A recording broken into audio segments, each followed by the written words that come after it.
आणि या घडीची मोठी बातमी, शिवसेना पक्ष आणि चिन्हासंदर्भात सुनावणीला सुरुवात झालेली आहे। शिवसेना पक्ष आणि चिन्हासंदर्भात आज उद्धव ठाकरेंच्या पक्षातर्फे देवदत्त कामत युक्तिवाद करणार आहेत। काल कपिल सिब्बल यांचा युक्तिवाद संपला आणि देवदत्त कामत यांचा युक्तिवाद सुरू झालेला आहे। आज देवदत्त कामत काय युक्तिवाद करतात हे आपल्याला बघायला लागेल।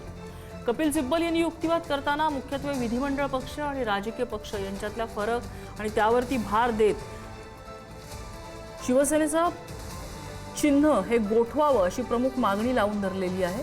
आज देवदत्त कामत युक्तिवाद करताना कोणकोणत्या मुद्द्याला धरून हा युक्तिवाद पुढे नेतात हे आपल्याला बघावं लागेल।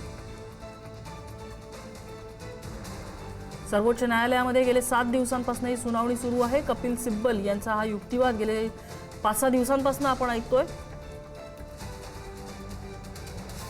पक्ष संहिता, त्याचबरोबर पक्ष प्रतोदांचा व्हिप, त्याची व्हॅलिडिटी, या सगळ्याच मुद्द्यांचा रेफरन्स घेत निवडणूक आयोगाने दिलेला निर्णय हा चुकीचा आहे, विधानसभा अध्यक्षांनी दिलेला निर्णय चुकीचा आहे असा दावा, असा युक्तिवाद कपिल सिब्बल यांनी कोर्टात केलेला होता। देवदत्त कामत आता युक्तिवाद करतात सुप्रीम कोर्टामध्ये। लक्ष असेलच या सगळ्यावरती।